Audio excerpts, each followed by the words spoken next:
US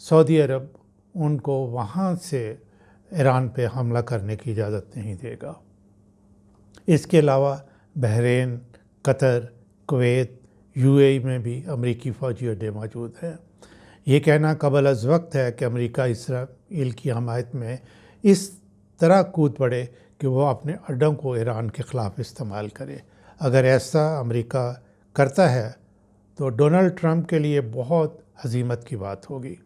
ابھی ناظرین کل کی بات ہے کہ ٹرمپ نے الیکشن جیتا اور اس نے یہ کہا کہ وہ دنیا میں امن چاہتا ہے اور امریکہ کو ڈیولپ کرنا چاہتا ہے، اور جو ٹرمپ نے سعودی عربی کا دورہ کیا تو وہاں کھڑے ہو کے اس نے کہا I don't like wars, I like peace. وہ امن کا خواہاں 2 ماہ میں ایک بھرپور جنگ میں کیسے حصہ لینا شروع کر دے گا جو تیسری عالمگیر جنگ کا روپ دھار سکتی ہے؟ گو مجھے اس کے امکانات نظر نہیں آتے۔ اس سے تو ڈونلڈ ٹرمپ کا خواب کہ میں امریکہ کو ڈیولپ کرنا چاہتا ہوں ادھورا رہ جائے گا۔ دنیا میں پھر ٹرمپ کی کیا عزت ہوگی؟ ابھی تک ٹرمپ نے اتنا ہی کہا ہے کہ ایران کو یہ بات مان لینی چاہیے تھی کہ وہ یورینیم انریچمنٹ پر کام بند کر دے گا۔ ناظرین، ایران نے اتنا تو کہا کہ وہ یورینیم انریچمنٹ پہ بات چیت کرنے کے لیے تیار ہے، لیکن کس لیول تک یہ بات چیت کے درمیان طے ہونا تھا۔ لیکن یہ ہم اسرائیل اور US یعنی امریکہ یہ کہہ رہے ہیں کہ یہ یورینیم انریچمنٹ کی تم بات ہی نہ کرو۔ ناظرین، آپ نے یہ خبر سن لی ہوگی کہ کینیڈا میں G7 ممالک کی سمٹ ہو رہی تھی۔ تمام ممالک نے اسرائیل کے ایران پہ حملہ کو ڈیورنگ ڈسکشن کنڈیم بھی کیا اور کہا کہ یہ ٹھیک نہیں ہوا، لیکن بعد میں جو اعلامیہ جاری کیا اس میں اسرائیل کی حمایت کر دی۔ امریکہ اس میں کچھ نہیں بولا۔ ناظرین، یہ ممالک جو G7 ممالک ہیں یہ بہت اہم ممالک ہیں، جن میں کہ Canada, France, Germany, Italy, Japan, UK اور خود امریکہ شامل ہے۔ اور ٹرمپ جو ہے اس G7 ممالک کی جو سمٹ تھی اس کو ادھورا چھوڑ کے اپنے ملک واپس پہنچا۔ ایران نے ابھی تک اپنے بڑے لانگ رینج میزائل سے وہ باہر نہیں نکالے۔ ایران کے پاس ایسے بھی میزائل ہیں جن کی رینج 2000 کلومیٹر سے بھی زیادہ ہے اور وہ ہر قسم کے ہتھیار کیری کر سکتا ہے۔ کچھ تجزیہ کار یہ کہہ رہے ہیں کہ ایران کے پاس 2500 کے قریب میزائل ہوں گے۔ میری اسیسمنٹ یہ ہے کہ جس ملک کو اپنے دفاع کے لیے صرف میزائل درکار ہیں، جس کے پاس پرانے جہاز ہیں اور وہ بھی مختلف ملکوں کے بنے ہوئے، جو پابندیوں کی وجہ سے ان کو مینٹیننس کے لیے پرزے بھی نہیں دیتے، وہ دن رات میزائل نہیں بنا رہا ہوگا۔ اور کیا 30-40 سالوں نے اس نے صرف 2500-3000 ہزار میزائل بنائے ہوں گے؟ یقیناً ایران کے پاس بڑی تعداد میں میزائل ہیں جنہیں وہ موقع کے حساب سے استعمال کرے گا، جو یقیناً اس نے سارے ایران میں محفوظ کر رکھے ہیں۔ یعنی یہ میزائل کسی ایک جگہ پہ نہیں پڑے ہوں گے، یہ پورے ایران کے اندر پھیلے ہوں گے۔ اسرائیل کی طرف سے ایرانیوں کو کہا جا رہا ہے کہ وہ تہران خالی کر دیں، کیونکہ وہ تہران میں کارپیٹ بمبنگ کرنے والے ہیں۔ یہ کوشش بھی ناکام ہوگی۔ ظاہر ہے ایران نے یورینیم انریچمنٹ پلانٹ کسی ایک جگہ ایک شہر میں تو نہیں رکھا ہوا۔ بہرحال اسرائیل اگر ایسا کرتا ہے تو یہ وہ موقع ہوگا کہ اسرائیل پر ایران کے لانگ رینج میزائل داغے جائیں۔ اسرائیل کے ارد گرد جہاں ایران نے انتظامات کر رکھے ہیں، میں ان ملکوں کا اب نام نہیں لیتا، وہاں سے شارٹ رینج میزائلوں کی بارش شروع ہو گی اور پھر ایران سے لانگ رینج میزائلوں کی بارش شروع ہوگی اور اسرائیل کو ایک طویل عرصہ تک خاموش کر دیا جائے گا۔ اس سیکشن کے بعد بہت زیادہ تعداد میں اسرائیل کے باشندے اسرائیل سے نکل جائیں گے اور ان ممالک میں چلے جائیں گے جہاں کی وہ ڈیول نیشنلٹی رکھتے ہیں۔ کیا امریکہ اس جنگ میں باقاعدہ شامل ہوگا؟ یہ ایک امپورٹنٹ کویسچن ہے۔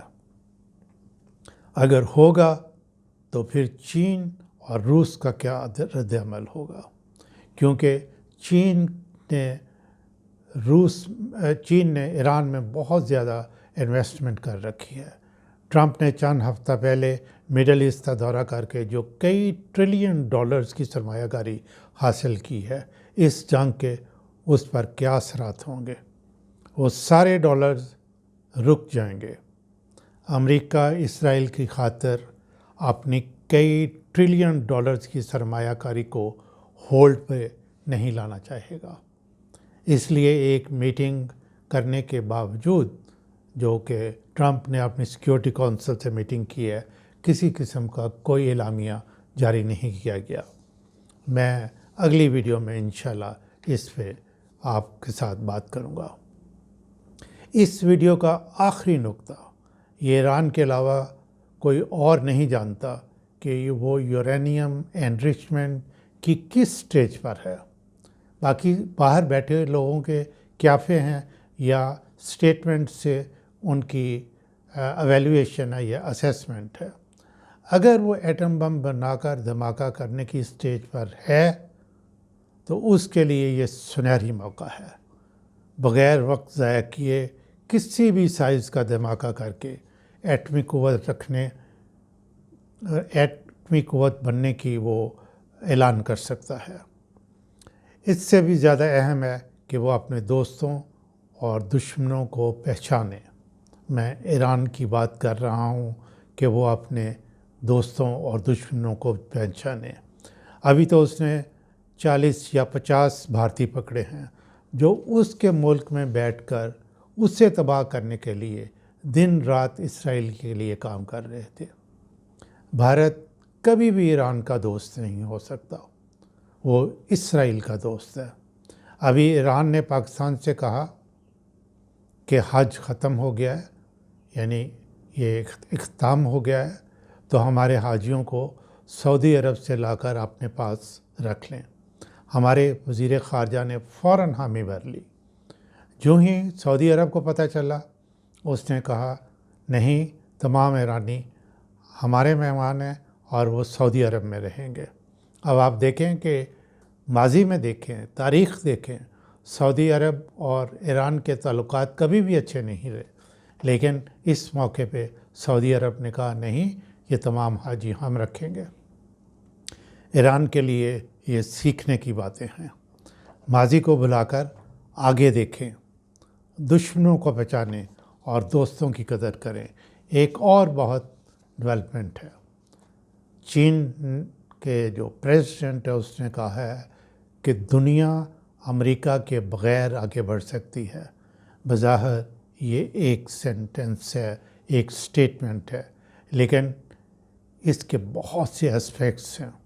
اس پر انشاءاللہ اگلی ویڈیو میں بات کریں گے۔